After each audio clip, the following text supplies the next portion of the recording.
우리 하나님의 말씀, 우리 누가복음이 얼마 안 남았습니다. 왜냐하면 누가복음이 24장까지 있지만 누가복음 19장 10절로 누가복음을 마치려고 합니다. 왜냐하면 누가복음 19장 10절은 인자가 잃어버린 사람을 찾아 구원하러 왔다. 그리고 그 생각을 하면서 우리가 지난 1년 동안 봤던 누가복음을 함께 나누기를 원합니다. 오늘은 누가복음 18장에 오늘 예수님이 교만한 자들을 주목하시면서 오늘 예수님은 두 사람이 성전에 올라가서 기도하는 비유로 말씀하고 계십니다. 오늘 말씀의 제목을 하나님이 찾으시는 마음을 생각해 봤습니다. 마음은 그 사람을 얘기합니다. 마음은 나의 중심을 얘기합니다. 또한 마음을 사랑을 뜻하고 있습니다.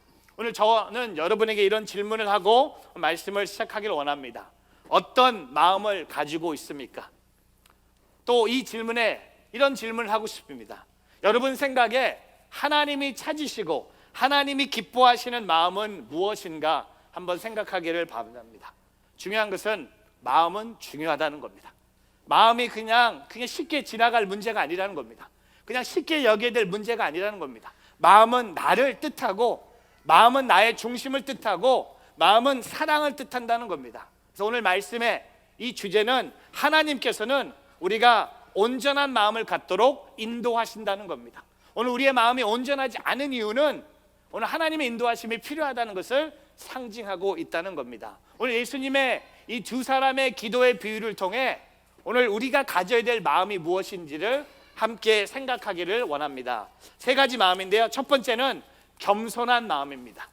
humble heart. 오늘 겸손한 마음을 우리가 가져야 된다는 것을 고백하고 싶습니다. 오늘 말씀에 누가복음 18장 9절 말씀 같이 한번 찾아보겠습니다. 18장 9절 말씀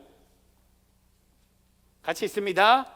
자기가 의롭다고 생각하며 다른 사람들을 업신 여겼던 몇몇 사람들에게 예수께서 이런 비유로 말씀하셨습니다. 여러분, 오늘 문제가 뭐냐면 오늘 이 말씀을 듣는 사람들은 자기가 의롭다고 생각했어요. 그리고 다른 사람들을 업신 여겼다는 겁니다. 다른 사람들을 업신 여긴 사람들은 대부분 자기가 의롭다고 생각하는 사람들입니다. 오늘 예수님이 주목하시는 사람들은 바로 바리새인들입니다. 오늘 예수님은 바리새인들은 본인은 다른 사람들하고 비교했을 때 의로웠고 그 의롭다는 생각 때문에 다른 사람들을 업신 여겼던 그들을 보게 됩니다. 오늘 예수님이 바리새인들을 주목하면서 이렇게 말씀하세요. 오늘 말씀에 누가복음 18장 10절과 11절 이렇게 말씀하십니다. 같이 한번 읽어보겠습니다. 두 사람이 기도하러 성전에 올라갔다. 한 사람은 바리새파 사람이었고 또 다른 사람은 세리였다. 바리새파 사람은 서서 자신에 대해 이렇게 기도했다. 하나님, 저는 다른 사람들 곧 남의 것을 빼앗는 사람이나 불의한 사람이나 간음하는 사람과 같지 않고 이 세리와 또 같지 않음에 감사합니다. 오늘 여러분 두 사람이요 성전에 기도하러 올라가는데 오늘 저는 이 바리새인의 기도를 보면서 이렇게 적어봤어요. 빨리 성전에서 내려가라. 기도 멈춰라. 이런 기도는 안 하는 게 낫다고 생각했어요. 참 교만하다. 하나님의 성전으로 기도하러 올라가는 사람이 이런 마음을 갖고 기도하러 성전에 올라갔다. 나는 다른 사람들보다 훨씬 의롭다는 거야. 강도들보다 불의한 사람들이나 간음한 사람들과 같지 않음에 감사하지만 또한 내 옆에 있는 세리와도 같지 않음에 감사하는 거예요.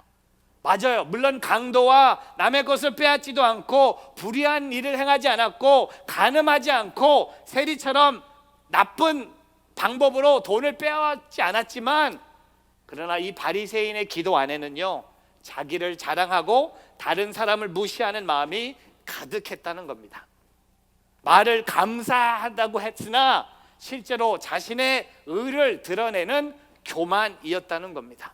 우리가 아무리 바른 삶을 산다고 해도 하나님 앞에 우리가 깨달아야 될 것은 우리는 죄인이라는 겁니다. 여러분 기도하러 성전에 올라가는 이 사람은요 교만이었어요. 교만이라는 영어 단어가 바로 pride입니다. Pride. 그 중앙에 영어 스펠링에 I가 있어요. I가 가장 핵심에 나라는 존재가 프라이드의 중앙에 있어요. 또 하나 영어 단어 sin, 죄, sin. 죄의 중앙에는 누가 있습니까? 내가 있는 거예요. 오늘 이 교만, 이 죄, 오늘 이 바리새인은요 교만했어요. 왜? 본인이 죄인이 아니라고 생각했기 때문에. 우리가 아무리 의로움으로 살아간다고 해도 우리는 우리의 의로움으로 구원받은 사람이 아니라는 것을, 오직 하나님의 은혜로 구원받은 용서받은 죄인이라는 것을 오늘 세리는 깨달았지만 바리새인은 깨닫지 못했다는 겁니다. 이 기도는 차라리 안 드리는 게 나아. 성전에 차라리 안 가는 게 나아. 집에 남아있는 게 낫다고 저는 생각합니다. 왜? 이 교만한 마음. 근데 오늘 이 바리새인의 기도를 통해 주님은 저와 여러분에게 겸손한 마음을 가르쳐 주십니다. 오늘 누가복음 볼까요? 18장 13절부터 14절 세리의 기도를 한번 보겠습니다. 그러나 세리는 멀찍이 서서 하늘을 쳐다볼 엄두도 내지 못하고는 가슴을 치며 말했다. 하나님, 이 죄인에게 자비를 베풀어 주십시오. 내가 너에게 말한다. 이 사람이 저 바리새파 사람보다 오히려 의롭다는 인정을 받고 집으로 돌아갔다. 누구든지 자기를 높이는 사람은 낮아질 것이고 자기를 낮추는 사람은 높아질 것이다. 여러분, 세리는요 멀찍이 섰습니다. 하나님께 죄송해서 가까이 가지도 못했습니다. 하늘을 쳐다볼 염두도 내지 못했습니다. 그리고 가슴을 치면서 자신이 죄인임을 고백하면서 오직 하나님의 자비만을 구하고 있습니다. 여러분, 오늘 이 놀라운 반전이 뭔지 아세요?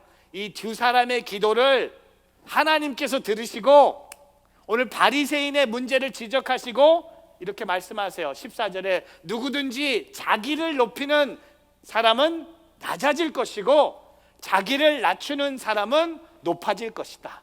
여러분, 겸손한 마음으로 하나님께 기도하십시오. 겸손한 마음으로 회개하십시오. 겸손은 하나님을 기쁘게 하신다는 것을 잊지 않기를 주님의 이름으로 축복합니다. 여러분, 성경에 모세라는 인물이 등장합니다. 모세는 여러분 잘 알다시피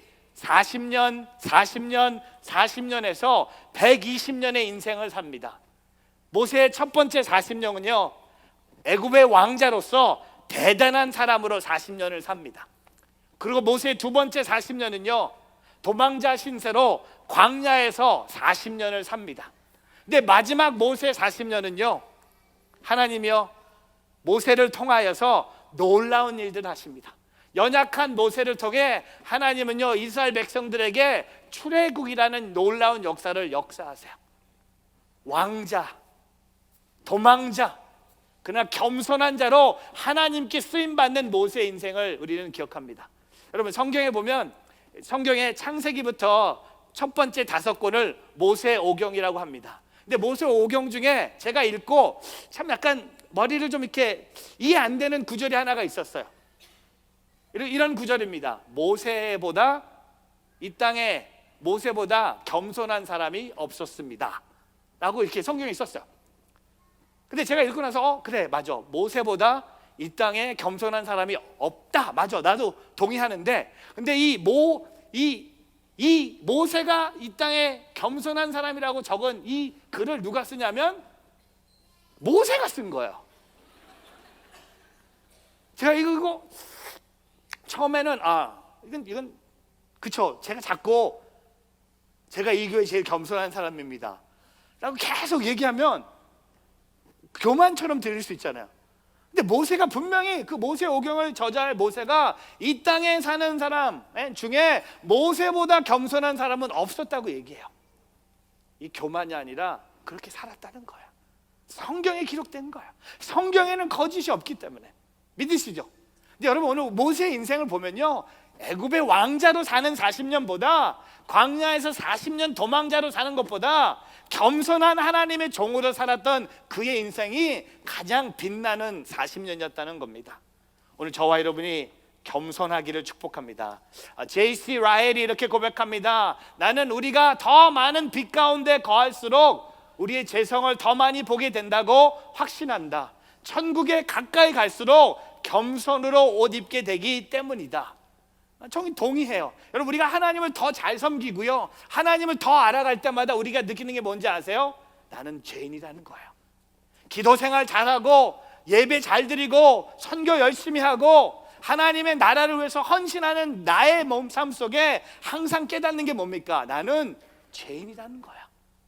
거룩한 하나님 앞에 내 삶을 비췄을 때 나는 교만한 자가 될 수 없다는 겁니다. 천국에 가까이 갈수록 나는 겸손의 옷을 입을 수밖에 없다는 겁니다. 워런 월스비가 또 이렇게 고백합니다. 참된 기도를 드린다면 우리는 더 겸손해지고 다른 사람들을 더 사랑하게 되어야 한답니다. 우리는 고발하는 검사가 아니라 아버지 앞에 나아가는 자녀와 같아야 한다는 겁니다. 제가 우리 선교사님과 지난주에 미국 덴버에 많은 미국 선교단체들을 탐방할 수 있는 기회가 있었어요. 맨 마지막으로 탐방한 선교단체가 원 챌린지라는 원 챌린지 인터내셔널이라는 선교단체가 있었습니다. 미국도 여러분 많은 선교사님들을 전 세계에 파송한 나라입니다. 근데 막 선교사님들이 질문하고 이렇게 답하는 시간에 마지막 질문이 이거였어요. 선교사님들을 위해서 마지막으로 총장님께서 한마디 해주십시오. 그래서 그분이 이런 말씀을 했는데 제가 적었어요. 화면으로 보여드릴게요. Humility opens new doors in a world mission. 세계 선교에 새로운 문을 여는 것은 바로 겸손이다. 선교의 문, 세계 선교의 문을, 근데 저는 이렇게 정리하고 싶어요.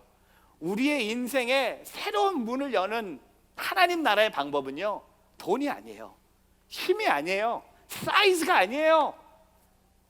바로 겸손이에요. 여러분이 오늘 겸손한 마음으로 여러분의 가정으로 돌아가 보십시오. 집에 어떤 문이 열리는지. 냉장고가 열립니다. 화장실 문이 열립니다. 직장으로 내일 돌아가 보세요.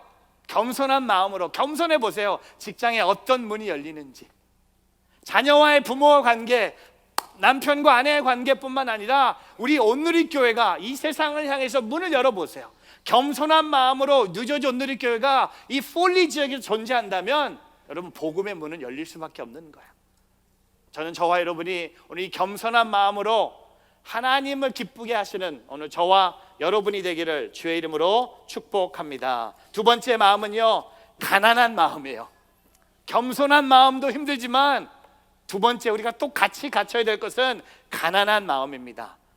Poor heart. 오늘 18장 12절 같이 한번 읽어보겠습니다. 저는 일주일에 2번씩 금식하고 얻는 모든 것을 11조로 냅니다. 바리새인은요 일주일에 2번씩 금식합니다. 그리고 모든 수입을 11조로 철저하게 지켰습니다. 좋은 신앙의 모습이죠. 우리도 이렇게 기도해야 됩니다. 영적 훈련입니다. 11조를 지켜야 합니다. 그러나 이 바리새인의 문제는 뭡니까? 하나님께 자신의 공로를 내세우며 은혜를 구하지 않았다는 겁니다. 그는 하나님 앞에 쉬운 말로 가난한 마음으로 나가지 않았다는 겁니다. 가난하지 않았어요. 하나님 앞에 너무 넉넉했어요. 하나님 앞에 너무 자랑스러웠어요. 하나님 앞에 자기가 일주일에 2번 금식하고 11조를 드리는 것이 너무나 당연한 거였어요. 잘했어요. 근데 가난한 마음이 없었어요. 근데 오늘 세리의 기도는 뭡니까? 아까 13절 14절 보신 것처럼 그는 멀리 서서 하늘을 쳐다보 염두도 내지 못하면서 본인의 가슴을 치면서 하나님 이 죄인에게 자비를 베풀어 주십시오. 여러분 세리가 구한 것은 딱 한 가지예요. 하나님 이 죄인에게 자비를 베풀어 주십시오. 그는 자신의 영적인 실존을 알았습니다. 하나님 앞에 가난한 마음으로 나갔습니다. 하나님은 그런 세리에게 은혜를 주셨습니다. 여러분 마음이 가난하다란 말은 우리가 하나님 앞에 내 힘으로 쓸 수 있는 힘이 없다는 것을 인정하는 상태가 가난한 마음이에요. 먹을 것이 없어서 그걸 가난한 마음으로 말하는 게 아니에요. 내 마음이 힘들어서가 가난한 마음이 아니라 내 힘으로 스스로 쓸 수 없는 자가 바로 가난한 마음이라는 겁니다. 제가 온두라스에 지난 8일 동안 여러분의 기도 덕분에 잘 갔다 왔습니다. 온두라스와 우리 뉴저지 우리 살고 있는 지역을 비교해 보면 온두라스가 훨씬 가난해요. 범죄, 살인, 마약, 부정부패 다 나쁜 건 다 있는 것 같아요. 8일 동안 23번의 예배를 인도했습니다. 8일 동안. 그래서 살도 좀 빠졌어요. 그리고 잘 먹지도 못했고 진짜 가난해요. 가난한 나라입니다. 근데 우리가 훨씬 잘 살아요. 근데 제가 깨달은 게 있어요. 훨씬 우리가 잘 산다고 해서 우리가 더 하나님을 더 잘 예배하고 우리가 더 하나님을 위해서 살고 있다? 아니겠어요. 가난한 분들이 더 하나님을 더 사모하고 더 하나님을 바라보는 것을 제가 보고 온 것 같아요. 여기는 너무 편해요. 너무 축복의 땅이에요. 먹을 것도 많고 돈도 많고 막 다 있어. 거긴 다 없어요. 예를 들면 주일날 예배를 드리는데 한 5천 명이 모인 교회에서 설교를 합니다. 교회는 왜 이렇게 큰지. 가난한 사람도 많은데 애도 많이 나. 막 40도 안 됐는데 할머니예요. 막 15, 16 애 낳는 거예요. 그러니까 30 넘었는데 할머니야. 주일날 예배를 드려요. 너무 엄청나게 뜨거운 찬양, 춤추고 막 축제. 오늘 우리 예배는 너무 싱거워. 막 춤추고 난리예요. 막 애들 와서 춤추고. 예배 끝난 다음에 제가 설교자니까 강사 소개를 하는데 불이 나갔어요.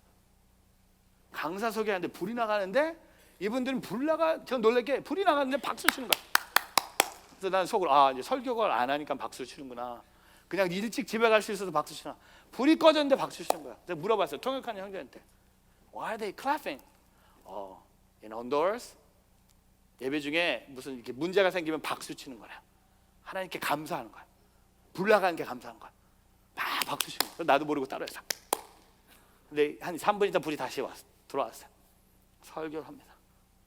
쏟아부었어요. 저는 진짜 이번에 느낀 게 난 남미 가서 살아야 돼. 나는 진짜 내 안에 남미 피가 있는 것 같아. 남미 스타일이에요. 이번에 강사 중에 그래도 제일 그쵸? 여러분 아시죠? 다 알고 갔어요. 제일 남미 스타일하고 가깝게 컬처를 갖고 있는 사람은 저 마크예요. 마크니까 막 쏟아붓는 거예요. 근데 제가 놀란 게 예배가 끝났는데 헌금하는 시간인데 무대만 앞에 헌금함이 2개가 있어요. 헌금 시간에 다 헌금 갖고 나오는 거야. 우리가 하려고요. 그거 좀 이따 하려고. 다 헌금을 들고 와서 이 안에 다 집어넣어요. 그래서 그걸 다 모아갖고 절 주는 거야. 대박. 헌금을 모아서 절 다 주는 거예요. 받을까요 말까요? 이 생각이 들었어요. 받을 수가 없는 거야. 그래서 제 헌금까지 넣어서 다시 돌려줬어요. 가난한 교회인데, 가난한 사람들인데, 교회 돈이 없어서 옆에 어린아이들 놀이터를 못 짓고 있다고 얘기를 들었을 때 제 마음엔요, 우리가 돕자. 근데 이분들이 헌금을 모아서 절을 주는 거예요. 근데 가난한 땅에 8일 동안 있었는데 땅만 가난했지 그들의 마음은요 가난한 마음이었어요. 왜? 하나님 없이 쓸 수 없다는 걸 보여줬어요. 저와 여러분요 너무 부유한 마음이 있는 것 같아요. 여러분 하나님 없이 살 수 있다고 생각하죠? 하나님 없이 쓸 수 있다고 생각하죠? 여러분 가난한 마음 뭔지 아세요? 하나님 없이 살 수 없는 거예요. 그래서 그 예배 동영상 2개 보여드릴게요. 9월 30일 성경의 날이었습니다. 15만 명이 모여서 7km 행진하고 함께 모여서 길거리에서 예배를 드리는 모습인데요. 제가 한번 2 영상을 제가 찍어봤어요. 한번 여러분께 보여드리기 위해서 한번 보세요.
번째 영상은 낮에, 두 번째 영상은 저녁 때 같은 날이었어요. 같은 장소에서 1시부터 저녁 7시까지 서서 하나님을 예배하는 그들의 모습 보면서 제 안에 우리는 그렇게 세팅했으면 큰일 나죠.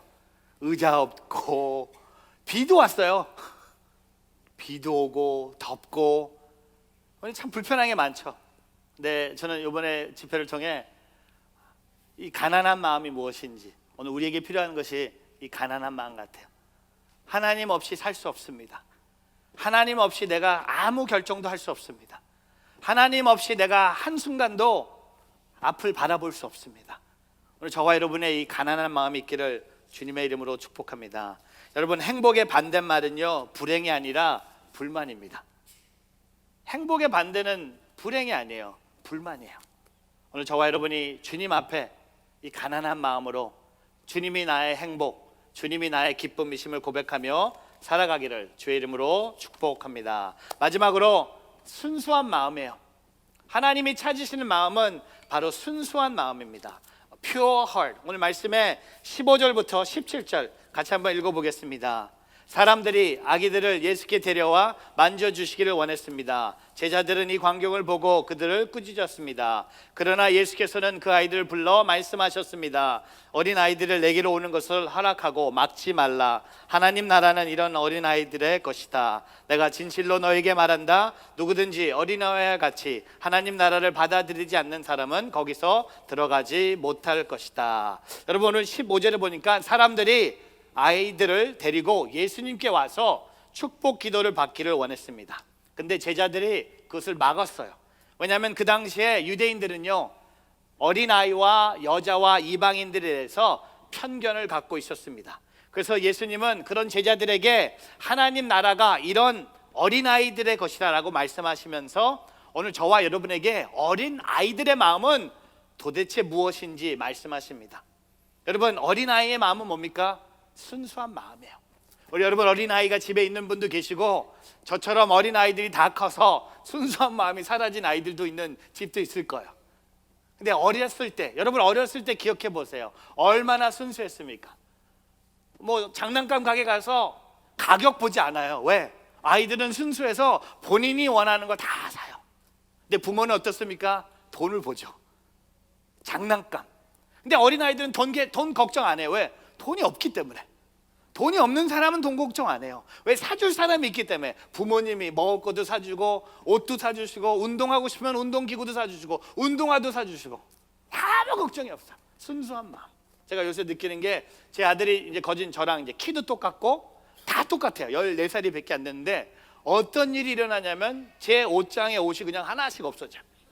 돌아오지 않아요. 제가 좋아하는 나이키 이런 거 다 없어지고 있어요. 아디다스 다 없어져. 양말도 없어지고 있고 운동화도 없어지기 시작했어요. 그게 아들의 마음이에요. 아빠께 내 거야. 이게 순수한 마음이에요. 아이들의 마음은 이해할 수 없겠죠. 근데 제가 그냥이라는 문삼석 그 시를 낭독해 드리겠습니다. 되게 짧아요. 사진을 통해. 엄마, 내가 왜 좋아? 그냥. 넌 왜 엄마가 좋아? 그냥 좋은 거야. 이게 어린아이의 마음이에요. 하나님이 왜 좋아요? 그냥 좋은 거야. 하나님이 왜 저와 여러분 좋아하세요? 그냥 좋으신 거야. 그냥 좋은 거야. 복잡한 거 아니에요. 여러분, 우리 복잡한 마음이 있다면 어린아이들처럼 순수한 마음이 있기를 주의 이름으로 축복합니다. 제가 이번 주에 신문을 읽었는데 부모님이 집에 캐시로 한 10,000불 정도를 어디다 이렇게 숨겨놨는데, 옷장에 숨겨놨는데 꼬마가 그것을 찾아갖고 여러분 그 기계 중에 페이퍼 셔터 아세요? 이거 집어넣으면 이게 쫙 그 사진 있거든요. 이거 애가 아무 생각 없이 캐시를 100불짜리를 그 기계에 딱 녹았고 사진을 보면 종이가루처럼 돼갖고 이게 신문에 딱 젖었어요. 이게 10,000불을 이런 아이가 있다는 겁니다. 아이들이 위험해요. 왜? 너무 순수하기 때문에. 그냥 집어넣어서 그냥 그 재미에 계속 한 거야. 근데 저는 이걸 어떻게 회복할까? 이거 회복할 수 없는 거야. 붙일까요? 어떻게 붙여요? 근데 어린아이의 마음입니다. 사랑하는 성도 여러분, 오늘 저와 여러분 삶 속에 너무 복잡한 게 많은 것 같아요. 너무 성인처럼 생각하고 있어요. 여러분 인생의 주인은 하나님이세요. 주인 의식을 내려놓고 주님 의식으로 살라는 겁니다. 주님이 내 인생을 챙겨주실 거예요. 어린아이들 염려하지 않습니다. 여러분 어린아이들 집에 있잖아요. 저 뒤에 있는 아이들 아무 염려하지 않고 살고 있습니다. 예, 순수한 마음으로 교회에 순수하게 와요. 언제부터 교회 안 옵니까? 크면, 머리가 커지면 안 가기를 원해요. 오늘 예수님은 어린아이의 비유를 말씀하시면서 우리에게 순수한 마음을 얘기하십니다. 순수한 마음. 제가 오늘 성경책 사진으로 하나 보여드리고 말씀을 정리합니다. 제가 이번에 덴버에 방문한 선교단체, 빨간 성경책 사진이 하나 있습니다. 여러분 미국의 교단 중에 Christian and Mission Alliance라는 교단이 있습니다. CNMA 교단 한번 들어본 분 계세요? 계시고 허슨 테일러 중국의 선교사님 들어보셨죠? 그 허슨 테일러를 중국으로 파송한 역사가 깊은 교단입니다. 교단의 헤드쿼터가 덴버에 있어서 선교사님이랑 같이 그 교단의 헤드쿼터를 방문하면서 그 헤드쿼터에 방문하면서 이렇게 그 역사를 공부하는 시간이었는데요. 성경책 하나를 발견했어요. 근데 이 성경책 앞에 보면 피 자국이 있습니다. 그냥 성경책이 아니에요. A Bible that has blood covered. 그 흔적들이 피예요. 1968년 그 다음에 그림을 보시면 베트남 전쟁 때 두 명의 선교사님이었던 F. 루트 탐슨 뒤에 계신 선교사님들이 순교하십니다. 순교한 그들의 시신을 미국 군인들이 발견하고 두 분의 시신을 이렇게 움직이다 보니까 두 분 시신 사이에 성경책 한 권을 발견합니다. 그 아까 그 피 묻었던 그 성경책. 그리고 그 성경책을 발견했던 군인이 40년 동안 가지고 있다가 이 교단 사무실에 2008년에 다시 줍니다. 순교했죠. 그리고 그 자녀들 중에 한 명은 데이비드 탐슨이라고 유명한 의료 선교사가 지금 돼 있습니다. 근데 더 놀라운 것은요, 이분의 이 순수한 마음으로 그 베트남 전쟁 때 웬만한 미국 선교사님은 다 떠났는데 그 땅을 지키겠다는 마음으로 두 분이 순교하셨어요. 여러분 제가 이번에 CMA 교단을 이 얘기를 들으면서 지금 CMA 교단이 가장 많이 부흥하고 있고 가장 많은 교인이 있고 그다음 교회들이 있는 나라가 어딘지 아세요? 한국? 아니에요. 미국 아니에요. 바로 베트남이에요. 이 두 분의 그 순수한 마음으로 예수님의 복음을 전하는 그 마음. 제가 이번 여행하면서 많은 은혜를 받았지만 제가 통역하면서 울었어요. When I saw the Bible, 그분들의 그 피가 그 아내와 함께 순교하면서 두 분 몸 사이에 성경책을 간직하고 순교했던 그들의 모습. 오늘 저와 여러분에게 삶에 우리 뭐 순교하라고 제가 말씀드린 게 아니지만 너무 복잡하게 인생 살지 마세요. 순수하게, 아이들답게 오늘 주님을 바라보며 살아가는 저와 여러분이 되기를 주의 이름으로 축복합니다.